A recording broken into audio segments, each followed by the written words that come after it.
Ya, oke. Assalamualaikum warahmatullahi wabarakatuh. Waalaikumsalam warahmatullahi wabarakatuh. Ya teman-teman, kali ini channel Beta Terapis kedatangan seorang tamu, yaitu beliau adalah master di bidang akupuntur ya. Nah, kita sekarang agak melebar ini, menjamah ke terapi-terapi yang lain ya Pak ya. Ya, ini beliau adalah Pak Suryo ya Pak Suryo. Ya Pak Suryo, Suryo senior, Prayogo. senior di bidang akupuntur ya di daerah ini Pak Banyumas ya. Di Purwokerto, di jalan apa ya Pak? Jalan Sri Rahayu. Sri Rahayu. Oh iya iya. Daerah Andang Pangrenan. Oh iya iya. Dekat Andang Pangrenan. Belakang Damri. Oke Pak Suryo, kali ini saya akan bertanya-tanya ya Pak Ya. Pak Suryo, ini kan sudah senior banget di bidang ini. Dari tahun berapa Pak membidangi akupuntur ini Pak? Saya tahun 67. Dari tahun 67. Saya belum lahir. Saya lagi belum apa. Beliau sudah di bidang ini. Dari 67 mulai dari mana Pak? Sudah di sini atau bagaimana? Sudah di Semarang. Oh di Semarang. Awalnya di ya, Semarang, kemudian pindah ke Banyumas ya. Ya. Pindah ke Banyumas tahun berapa? Tahun 73. Tahun 73. Ya, sudah lama ya. Sudah menjadi akupunturis tahun 73 ya. Iya. Saya embrionya aja belum ada saya. Oke, Pak Suryo, ini kan Bapak kan sudah lama ya praktek ya di sini ya, praktisi ya, praktisi juga, kemudian master penguji juga. Nah ini kan tentunya sudah banyak sekali kasus yang ditangani ya Pak ya, pasien-pasien yang dengan berbagai macam keluhan. Ya. Kasus apa aja sih Pak yang susah atau sudah di kasus berat dan sudah ditangani dan sudah beres, itu biasanya kasus apa aja Pak? Yang kasus yang paling bagus ditangani adalah hemiplegi atau kelumpuhan setelah stroke, atau kelumpuhan paraplegi atau tetraplegi, itu bisa ditangani. Bisa ditangani. Ya. Stroke ya Pak? Stroke paling cepat, asal tidak terlambat, itu bisa hasilnya bagus sekali. Oh iya ya. Nah, itu paling sering ditangani itu apa Pak? Yang paling sering datang ke Pak Suryo itu? Ya, stroke. Stroke itu ya. Oh, luar biasa. Kelumpuhan ya. Kelumpuhan ya. Kasus selain stroke apa aja sih Pak yang bisa ditangani dengan akupuntur? Ya, ada lambung. Banyak yang ditangani gitu. Pertama waktu saya ke Purwokerto, saya tidurnya di Sukaraja. Waktu itu zamannya itu kan ya mobil itu masih sedikit, masih sepi lah kalau di atas itu masih sepi. Tahun 73, 74 saya di Sukaraja. Nah, paling banyak ada pas desa Karangduren itu ada satu anaknya polisi desa itu sakit. Jadi yang datang ke tempat saya itu tukang becak tetangganya. Tetangganya menjemput saya, Pak tolong Pak itu ada tetangga saya sakit.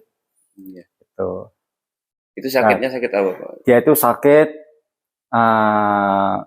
jadi kelihatannya itu ada komplikasi dari parotitis.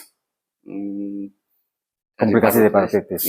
Karena soalnya kalau parotitis itu penanganannya kurang baik. Sebetulnya kalau parotitis itu gampang, seperti orang flu saja, makan obat flu juga baik.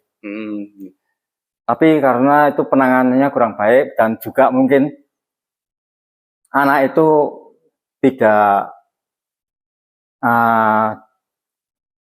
itu penanganannya kurang baiknya, itu dia tidak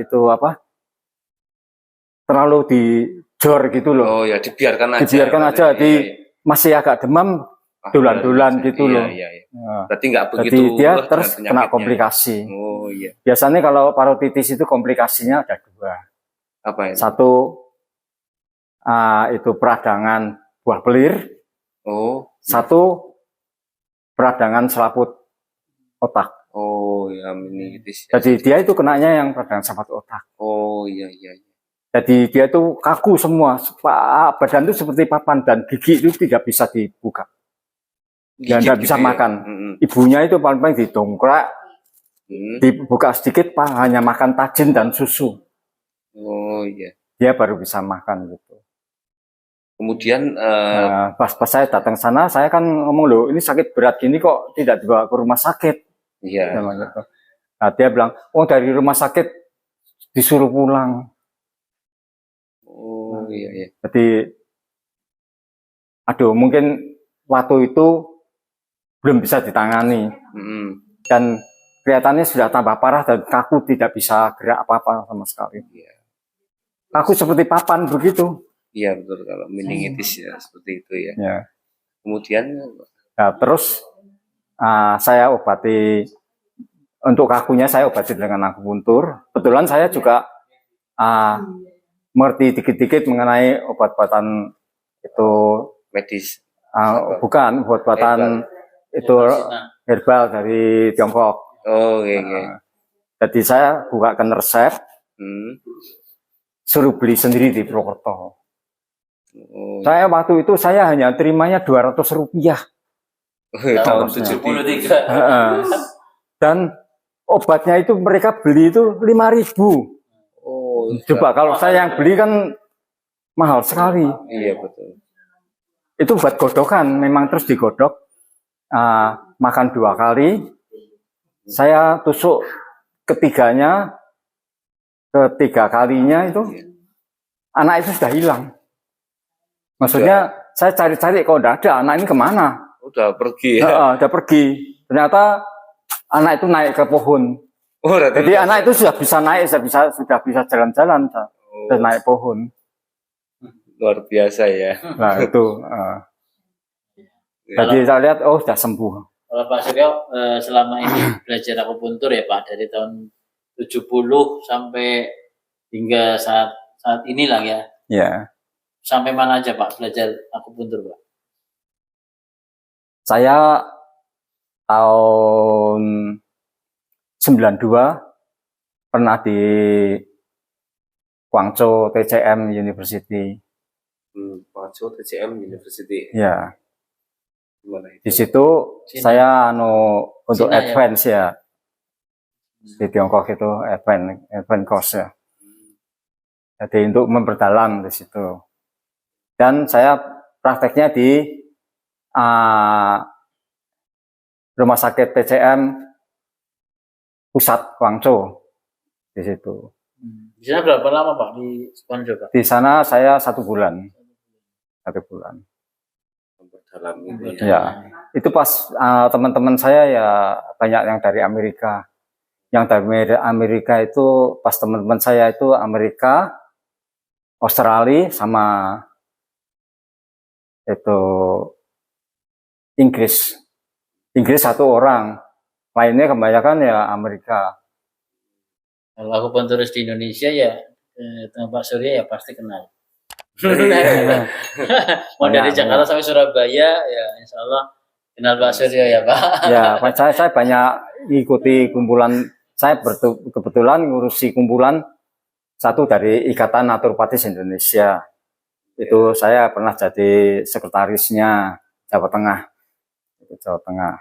Tapi karena saya domisili di Purwokerto, jadi saya mengundurkan diri, saya jadi lainnya saja, jangan pengurus harian.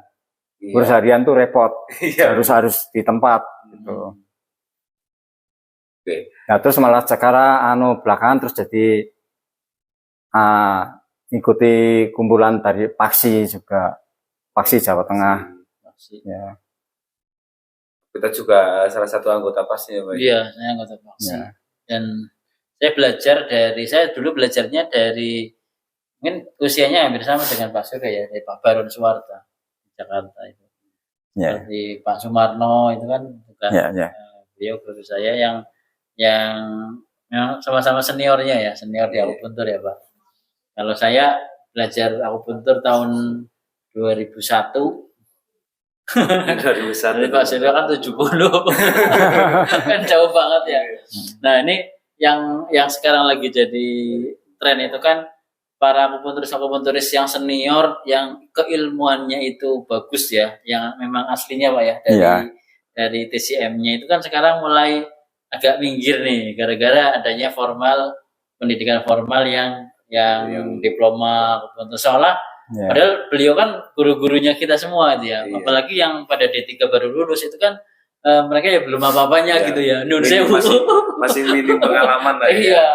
Dengan pengalaman, dengan kemampuannya, kompetensinya. Nah, ini mudah-mudahan sih ya dengan apa ya, dengan kebijakan-kebijakan pemerintah ya ke depannya ya Pak ya.